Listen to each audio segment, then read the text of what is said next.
dans forum qui fait hier là, mais il y a tout au Sénat économiste Jacques Attali qui te gagne une intervention et dans forum ça que n'a pas le permettre auditeurs auditrices nous écouter matin.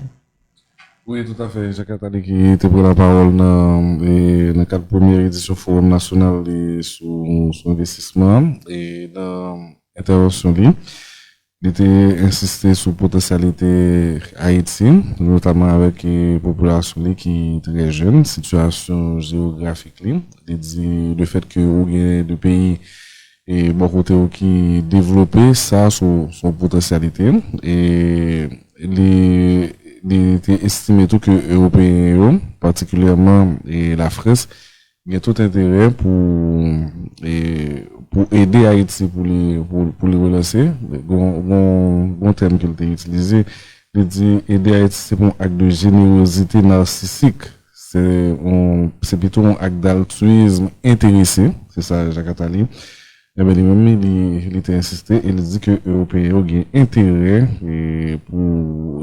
intérêt dans le développement des pays d'Haïti.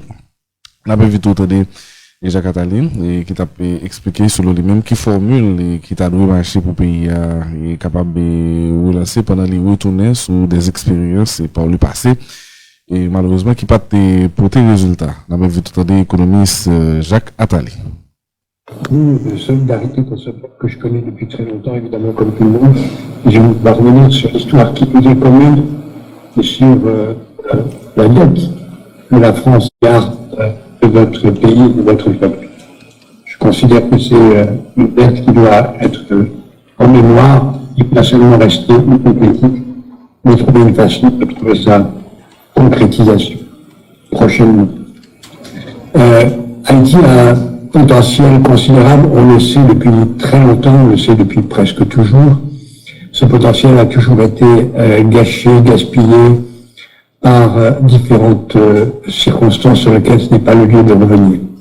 Mais aujourd'hui, comme l'a dit très justement le Premier ministre après l'ambassadrice, que je remercie et je félicite en particulier pour l'organisation de ce forum et pour ce que ça signifie, comme je félicite aussi l'Union européenne dans son ensemble pour sa participation à cet exercice qui crée des conditions de confiance entre les différents acteurs, je considère qu'aujourd'hui Haïti a une fenêtre de tir, comme on dit, essentielle.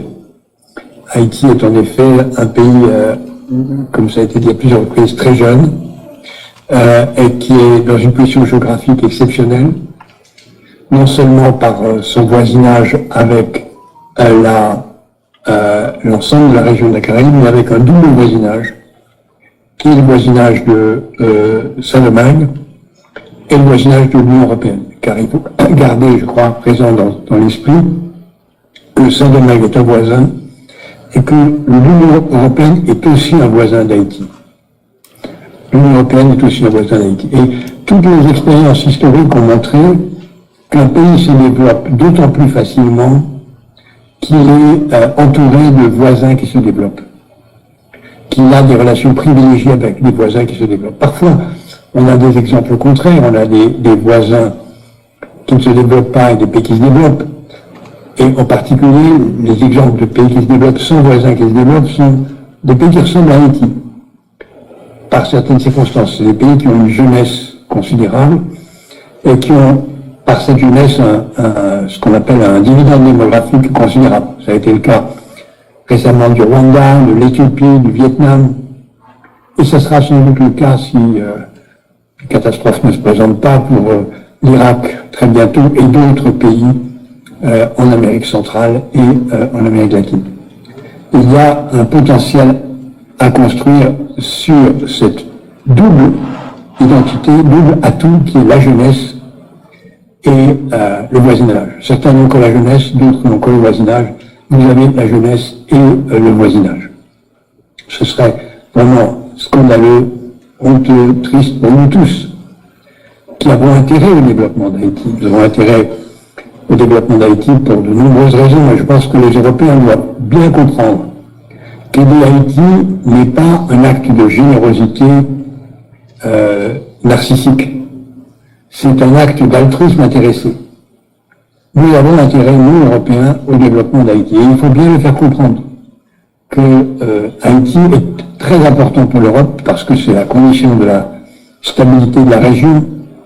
Nous, Français, particulièrement parce que c'est la condition du développement et de la présence de la francophonie sur le continent américain, parce que c'est aussi la condition de la stabilité démocratique d'une île qui a toute vocation à se rassembler, je ne dis pas en un seul pays, mais en tout cas dans un marché commun entre Saint-Domingue et Haïti le jour venu.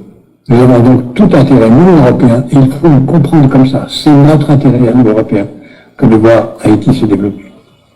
Ça a été, il y a eu des échecs, 91, 2010, 2021 sont des échecs cuisants, des tragédies qui auraient pu exister, créer les conditions d'un succès. Il y a eu d'ailleurs une mobilisation de la communauté internationale, il y a eu des feuilles de route écrites, il y a eu plein de choses, et puis ça n'a pas marché. En fait, je pense que tout ça vient de ce que il faut, comme vous l'avez dit très justement, M. le Premier ministre et Madame l'ambassadrice, créer les conditions de la confiance. La confiance entre Haïtiens d'abord, et que les Haïtiens comprennent que l'absence de règles de droit, même si ça crée les conditions de quelques fortunes privées ou quelques fortunes criminelles, surtout particulières, est un suicide, y compris pour les enfants de ceux qui font fortune. Donc, nous devons faire comprendre l'importance de cette stabilité et du retour à l'ordre. Il ne faut pas penser que, comme ça a été dit d'ailleurs je crois avant, que l'ordre est un préalable nécessaire. On construira l'ordre en même temps qu'on construira le développement. Ça ira ensemble. Les thèmes dominants qui sont la sécurité, la justice, la bonne gouvernance, l'éducation, l'investissement, ça marche ensemble. Les uns ont besoin des autres pour se développer.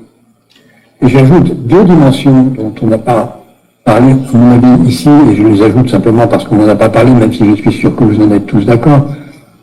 Le premier, c'est le développement technologique. L'Afrique a réussi à se passer du téléphone fixe et à passer directement au téléphone mobile, qui a été un extraordinaire facteur de développement et qui l'est aujourd'hui, même si le développement technologique prend beaucoup de temps avant de se traduire dans un développement concret. Il a fallu beaucoup de temps pour que le moteur à explosion, le moteur électrique, après leur invention, arrive à transformer la société. C'est pareil avec l'intelligence artificielle, qui vient maintenant et qui va être un facteur de tsunami, à la fois pour le développement personnel, pour le développement des entreprises et pour le développement des nations. Et pour le développement des nations, ça peut être un facteur de leapfrogging, pardonnez-moi d'employer un mot anglais, alors que je suis un grand avocat de la francophonie, en particulier ici, c'est-à-dire de permettre de faire un saut en utilisant autre chose que les technologies dominantes. Haïti peut être, de ce point de vue, un laboratoire, un lieu d'expérimentation, un lieu d'espérance pour l'ensemble des pays en développement, où les technologies plus avancées pourront être utilisées pour la gouvernance, pour la lutte contre la corruption, pour la transparence, pour la justice, pour l'éducation, pour la santé, pour le développement économique, pour la mise en place d'un système fiscal efficace, d'une sécurité sociale qui fonctionne. Il y a, sur tous ces domaines, des progrès techniques et technologiques qui permettent de mettre en place des applications. Ça ne sera pas du jour au lendemain, mais ça doit et ça peut se faire. Deuxième thème que je voudrais dire, en dehors de la technologie, c'est le thème de la nature du développement. Il peut y avoir un développement autour de ce que j'appelle l'économie de la mort, c'est-à-dire tous les secteurs qui détruisent les conditions de l'avenir. Et on l'a vu dans certains pays qui développent les énergies fossiles, qui détruisent leurs forêts, qui consomment des produits catastrophiques et qui ainsi créent un développement totalement artificiel. Et puis il y a les pays qui développent l'économie de la vie, c'est-à-dire la santé, l'éducation, la démocratie, les énergies renouvelables, l'agriculture saine, la nourriture non industrielle. Tout ça, Haïti peut le faire, et peut le faire non seulement pour lui-même, mais pour ses voisins. Ça sera une condition, ça sera un facteur d'un développement d'un modèle durable de Haïti pour être fier. Je suis convaincu qu'Haïti peut être de ce point de vue un lieu de stabilité. La priorité pour moi, c'est l'intérêt de la jeunesse. Et dans l'intérêt de la jeunesse, la priorité, c'est l'éducation. Si j'avais un seul domaine dans lequel il faudra mettre beaucoup de moyens, c'est l'éducation pour faire comprendre à l'ensemble de ces jeunes que leur avenir n'est pas de porter une mitraillette et se faire et devenir des